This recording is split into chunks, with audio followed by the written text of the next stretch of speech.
Hi everyone, I'm Summer Tigert with summersilverlining.com, and the reason why I wanted to shoot this little video is because I've received a lot of questions lately from friends and family members who have recently had babies, and they're wondering how I was able to get my abs back and to get a flat stomach back after having my daughter via C-section 14 months ago.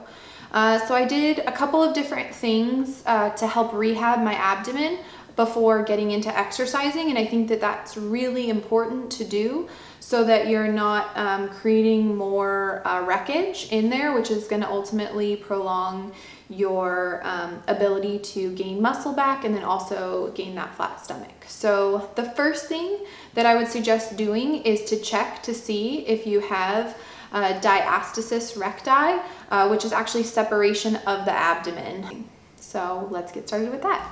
Okay, so now we're going to check for the diastasis recti, and to do so, it's actually very, very simple. You don't need any kind of equipment or anything. You just need to lay down flat on your back with your legs slightly elevated as if you were going to do sit-ups, but you're not even going to do sit-ups. So all you need to do is lift up your head slightly to just engage your abdomen. You don't need to lift it up all the way, again, just high enough so that you feel your abdomen engaged. And then all you're going to do is take your fingers and place them perpendicular right on top of your belly button, okay? And you're gonna press down and feel how wide and how deep that gap is between your abdominal muscles.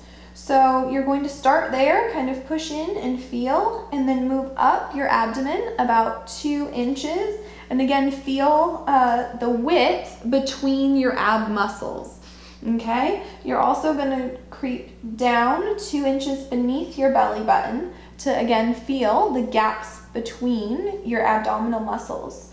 Now, originally, when I had checked my separation between my abs, I was about 6 months postpartum, and I really wish I would have done this 6 to 8 weeks after having my daughter via C-section, because I started doing ab work after I was cleared for exercise and really ended up doing more harm than good, and then had to do even more rehab for my abdomen to really correct the problem that I had caused from exercising.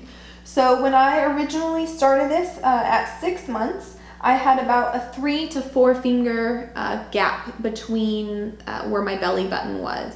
And then 2 inches above that was about a 2 to 3 finger width gap in my abdomen. And same below was about a 2 finger gap in my abdomen. Which, normal would be anywhere from, 2 fingers at your belly button to, maybe 1 finger up, 1 finger below, maybe 2 fingers. But, you just want to check to make sure that that gap has really closed, because otherwise, if you exercise and do the abdominal exercises, you're going to see a bulge in the center, and that is actually your internal organs can get pressed and are bulging up because those abs haven't closed completely. So again, that's why you're going to have a protruding stomach. It's not good for your digestion. There's lots of problems that can be caused. So I would really suggest to heal those abdominals and do specific exercises that I'll also be going over to heal those muscles first before really doing an extensive abdominal workout. Okay, so one of the first exercises is actually really simple. At first, when I saw it, I didn't even really think that it was an exercise, but it did in fact help tremendously for me. So the first thing that you want to do is you're just going to bring your head slightly up and slightly engage your abdominal muscles, and you're just going to do a pelvic tilt. Now this is where you want to kind of suck in your abdomen toward your spine. So think about pulling your belly button in toward your spine. Your hips are going to rock forward, and you're just going to rock and tilt your hips, and you're gonna see your abs should be tightening and again pulling in toward your spine.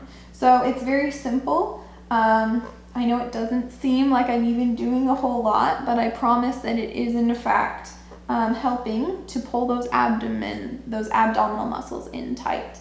The next exercise, and I did this a lot too, even when I was just laying on the couch or laying in bed or watching TV, is you're just going to tilt and just hold it there. Kind of keep your abdominal muscles tight, your neck down flat, your back down flat. Just tilt your pelvic bones up and just keep it tight like that. Now the one thing, this might sound weird, is you actually don't want to tighten or flex your butt or your glutes, okay? You're just gonna wanna keep them relaxed because at this time you're focusing on your abdominal muscles and keeping those in tight, and again, drawing them closer to your spine. So I would do this again oftentimes when you're just sitting and relaxing, laying down on the couch. Just pull up your hips and bring your abdomen down and just keep that tight. You can do it for 30 seconds at a time, a minute at a time, work up to 2 minutes at a time to again tighten those abs to help heal them and bring them together. Another exercise that you can do is to just grab a towel, a bath towel, beach towel, and you want to lay it under your back, and you're going to pull it up on both sides, crisscross, so that you're kind of pulling your abdomen in tight. You're going to look up and again do the pelvic tilts.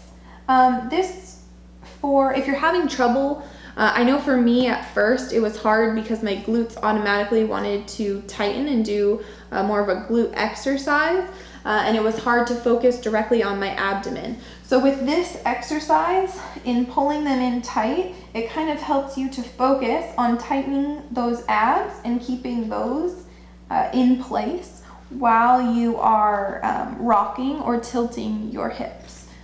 So again, it's just helping to focus on those muscles that you need to focus on during the exercise.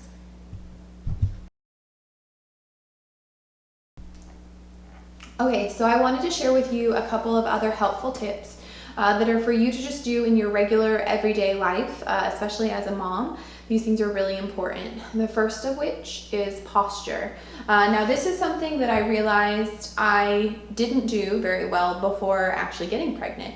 And that is that when I stood, I kind of had my butt out and my abdomen forward. And although my abdomen was flat, it really caused bad posture and put a lot of pressure in sticking my abdominal wall out, which is not what you want. The correct way to do that is to not have, your pelvic bones tilted out or your pelvis tilted back, but really to be in a healthy center and to pull your abdominal wall toward your spine so that your back is straight and you're pulling, again, when you breathe in and out, you are pulling your abdominal wall into your spine.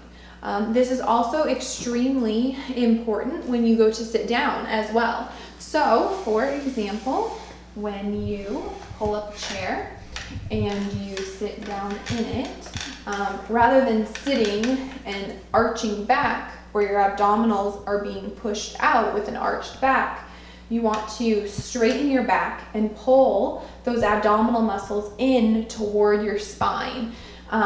This is something that you can actually do and practice on a regular basis, whether you are sitting to watch TV or sitting and driving in the car, making sure that you're basically at a 90-degree angle. Your spine is up, right, at 90 degrees and straight, and you're tightening your abs but pulling them in rather than arching your back and tightening your abs, because those are going to again push them out further. So bringing your back in and tightening your abdominal wall and sucking them in toward your spine is going to be extremely helpful.